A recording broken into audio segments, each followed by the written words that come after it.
pranksters need to stop being such clout-hungry sharks. Because, let's be honest here, YouTube pranksters don't do pranks because they like pranks and they think it's the funnest thing in the world. They do it for views. And I don't know what this trend is of just committing crimes and recording yourself doing it for views. Like, you're gonna get caught.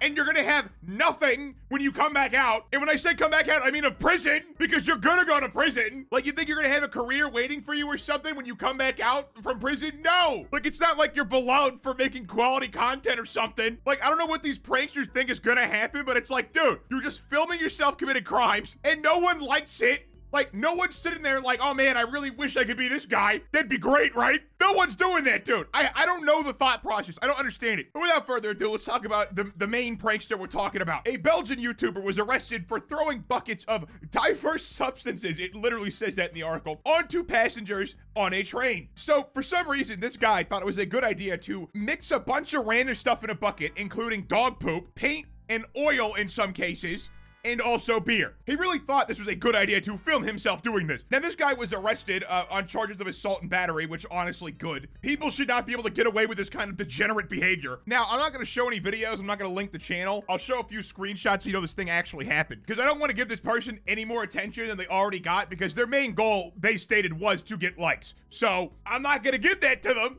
but you're going to be a topic of conversation for me, dude.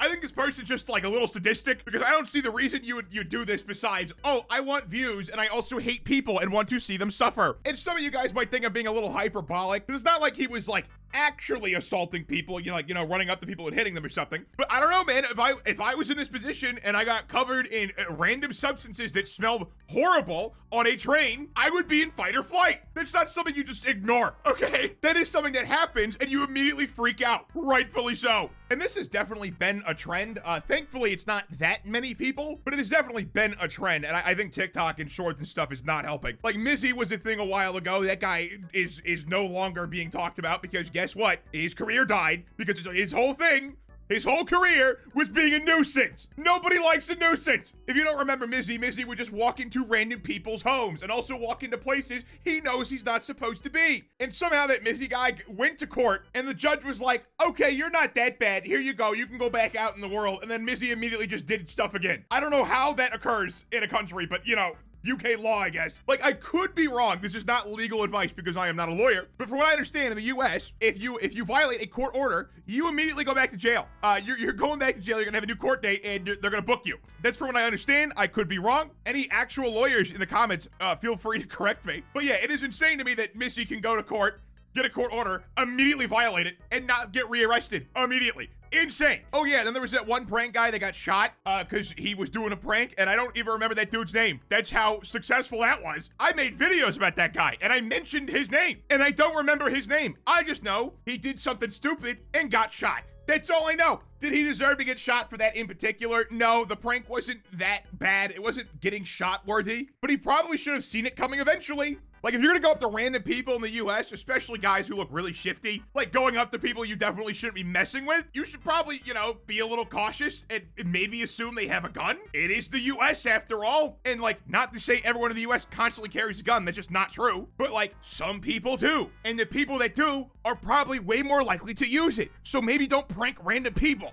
Just a thought. And then there was also Johnny Somali. This guy is a total piece of shit.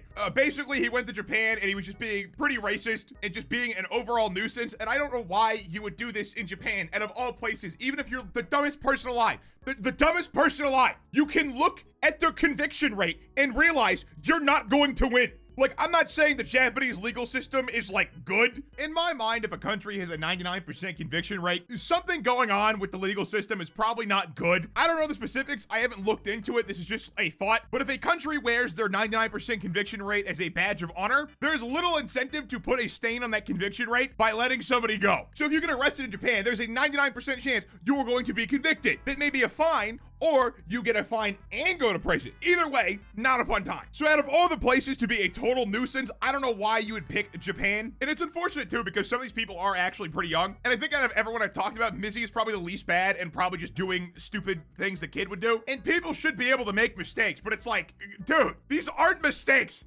Like, throwing poop on people is not a mistake. You're a degenerate. And Johnny Somali just being an utter nuisance in Japan is not a mistake. That's just being a terrible person. And what's super crazy with the Johnny Somali stuff, they only got a $1,400 fine. I feel like that would have been a lot higher, but I guess I'm just used to US fines because a speeding ticket here is like $200. Like, I don't know, man. I think being in public and being an utter nuisance to everyone around you is worse than speeding a little bit. I don't know. Is that just me? And before you answer that comment section, if you text and drive, your opinion on this matter is invalid. I don't care what you have to say. And the specific charges that Johnny Somali got were obstructing business, which I guess, yeah, wouldn't be a huge fine. And I'm honestly surprised they only said obstruction of business because I feel like you could have gave Johnny Somali so many charges. He had to leave Japan, which is not surprising at all. They also say maybe by deportation, which wouldn't surprise me either. That's not that crazy. And he'll have an entry ban to Japan. I think all of that is like more than fair. And assuming Johnny Somali would learn their lesson, I would say probably sufficient.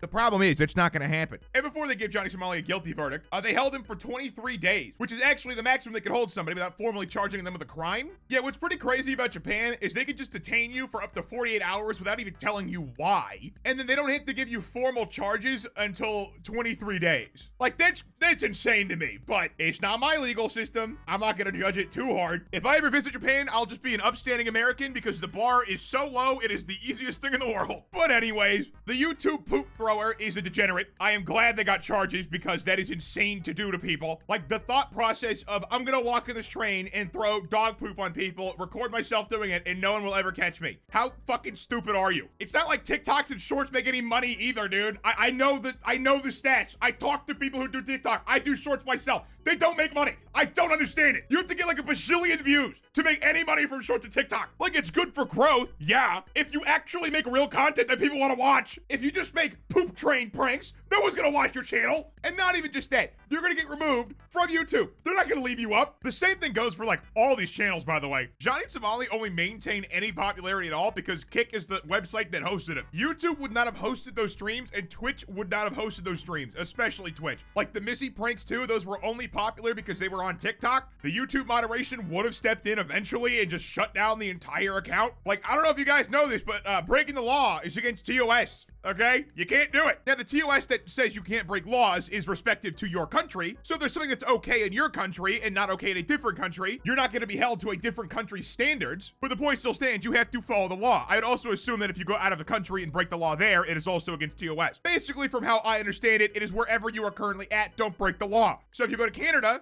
you can use the funny green leaf. And YouTube's not going to give you a hard time about it for breaking the law. Now, they might give you a hard time about it because it's a substance, but that is an entirely different part of the TOS. But anyways, thank you for watching. I appreciate it. If you enjoyed, leave a comment down below. Also, like and subscribe. And yeah, have a good rest of your day. Don't end up like these YouTube pranksters. Please, for the love of God, don't do it.